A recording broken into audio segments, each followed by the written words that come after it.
Good morning बेटे। आप सब कैसे हो?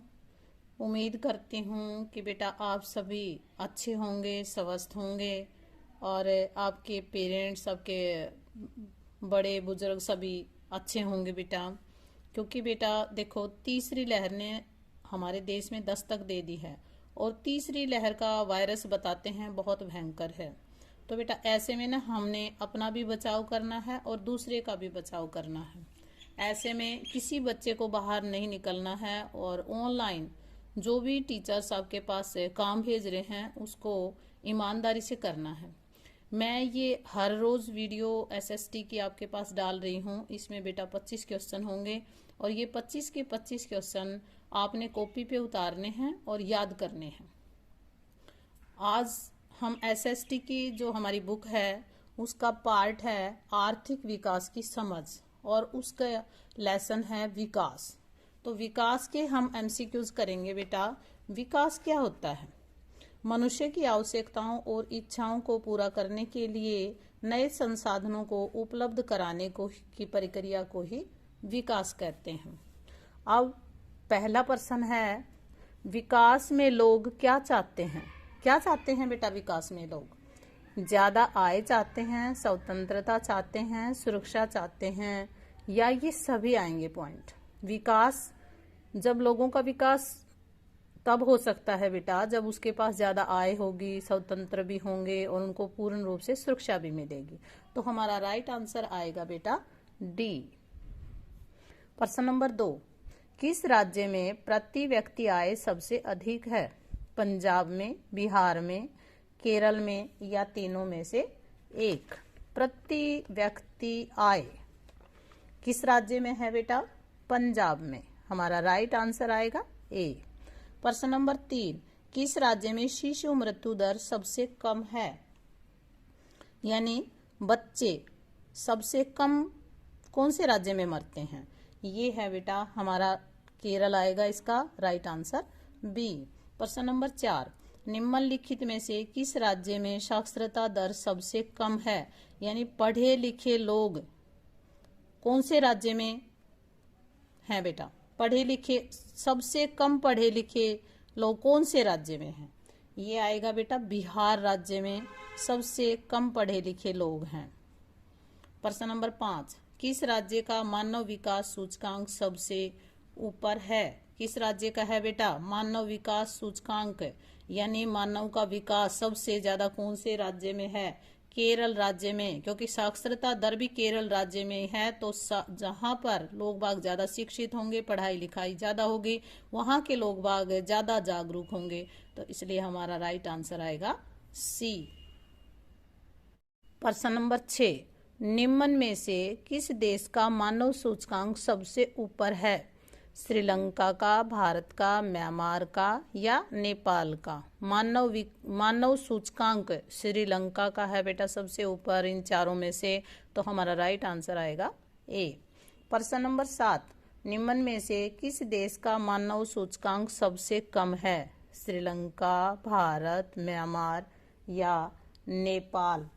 इसमें राइट आंसर आएगा बेटा नेपाल, राइट आंसर डी। प्रश्न नंबर 8, वर्ष 2007 में भारत का मानव विकास सूचकांक कितना था? 126, 128, 130 या 134? इस भारत 2007 में भारत का मानव विकास सूचकांक बेटा 128 था। तो हमारा राइट आंसर आएगा बी। प्रश्न नंबर 9, वर्ष 2008 में भारत का मानव विकास सूचकांक कितना था? पहले वाले प्रश्न में पूछा बेटा हमने 2007, अब है 2008। 2008 में मानव विकास सूचकांक 134 था। तो हमारा राइट आंसर आएगा सी। प्रश्न नंबर 10, वर्ष 2009 में भारत का मानव विकास सूचकांक कितना था? यहाँ पर बेटा बढ़ा नहीं है मानव विकास सूचकांक। 2008 में भी 134 था और 2009 में भी 134 है। तो हमारा राइट आंसर आएगा बेटा सी। प्रश्न नंबर 11, वर्ष 2013 में भारत का मानव विकास सूचकांक कितना था? 124, 132, 135 या 142? वर्ष 2000 का जिक्र है बेटा, मानव विकास सूचकांक कितना था? इसमें था बेटा 135 था, तो हमारा राइट आंसर आएगा सी। प्रश्न नंबर 12, वैश्विक प्रतिस्पर्धा सूचकांक 2009-2010 की दृष्टि से भारत का विश्व में कौन सा स्थान है? विश्व से तुलना कर रखी है बेटा, देखो 46, 49, 50 या 56। वैश्विक प्रतिस्पर्धा सूचकांक 2009 और 10 में बेटा 49 थी हमारी, तो हमारा राइट आंसर आएगा बी। प्रश्न नंबर 13, 2009 में भारत का मानव निर्धनता सूचकांक में कौन सा स्थान था? 2009 में मानव निर्धनता सूचकांक, यहाँ पर गरीबी का सूचकांक पूछ रखा है बेटा, 126 था, 134 था, 98 था या 88 था? 2009 में हमारा था 88, राइट आंसर आएगा डी। प्रश्न नंबर 14, मानव विकास रिपोर्ट में सम्मिलित किया जाता है मानव विकास सूचकांक, मानव निर्धनता सूचकांक, ए या बी दोनों आएंगे या उपर्युक्त में से कोई नहीं? तो इसके लिए हमारा राइट आंसर होगा बेटा ए एम बी दोनों। मानव विकास सूचकांक भी सम्मिलित होता है इसमें और मानव निर्धनता सूचकांक, तो हमारा राइट आंसर आएगा बेटा सी। प्रश्न नंबर 15, मानव निर्मित संसाधन निम्न में से नहीं है?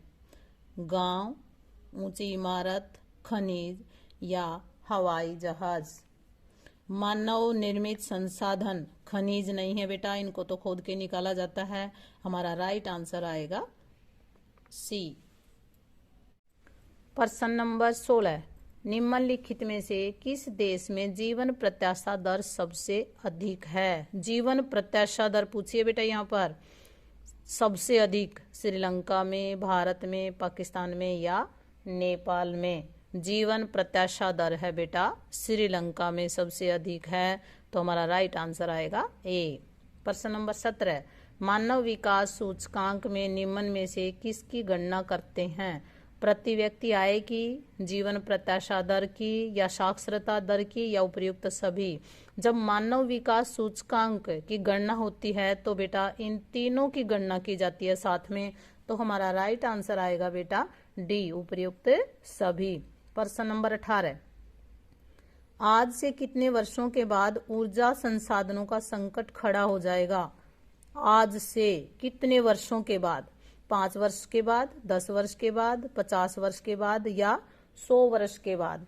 यानी किसकी ऊर्जा संसाधनों का संकट खड़ा हो जाएगा, यानी ऊर्जा के जो संसाधन है वो कम हो जाएंगे कितने वर्षों के बाद?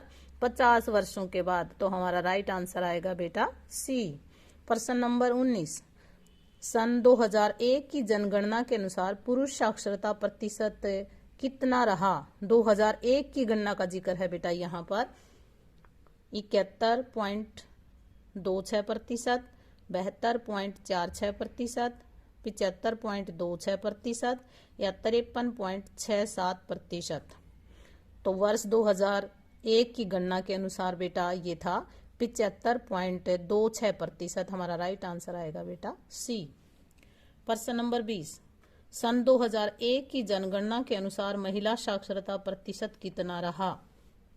महिला साक्षरता, अकेली महिला पूछिए बेटा यहाँ पर, 53.67%, 75.26%, 64.84%, 57.67%।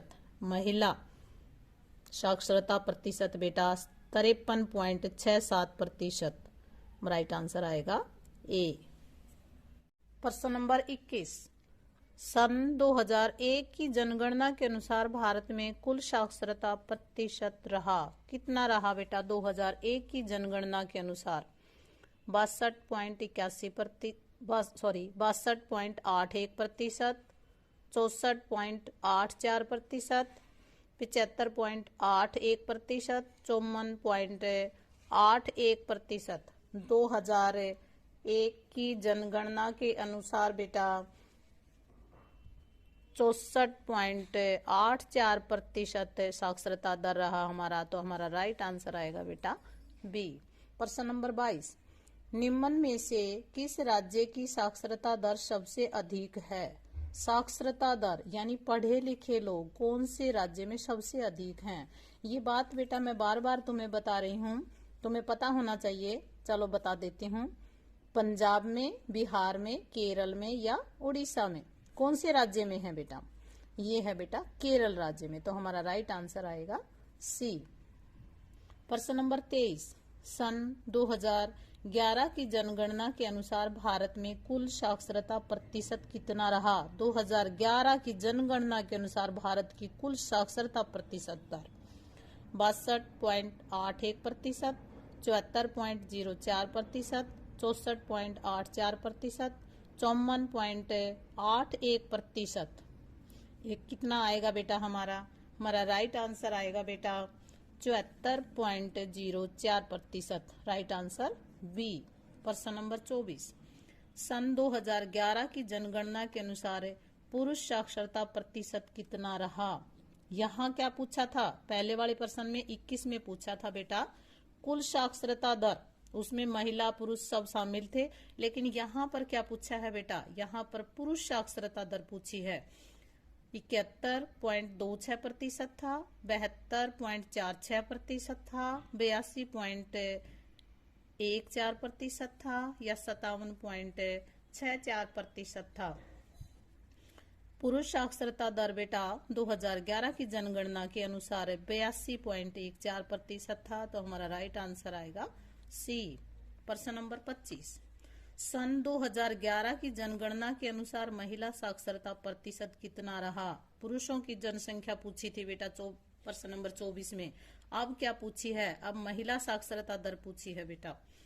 65.46%, 64.84%, 75.26%, 57.64%। महिला साक्षरता दर कितनी थी बेटा उस समय पर? 65.46% थी। हमारा राइट आंसर आएगा बेटा ए। बेटा मैंने ये जो 25 प्रश्न तुम्हें करवाए हैं, इनको आपने अच्छी तरह से कॉपी में लिखने हैं और याद करने हैं। और एक बार फिर बता देती हूँ बेटा, कोरोना की तीसरी लहर से बच के रहना है, अपने घर में रहना है, अपना खुद का भी बचाव करना है और दूसरे को भी बचाना है। घर में रहें, सुरक्षित रहें। थैंक यू बेटा।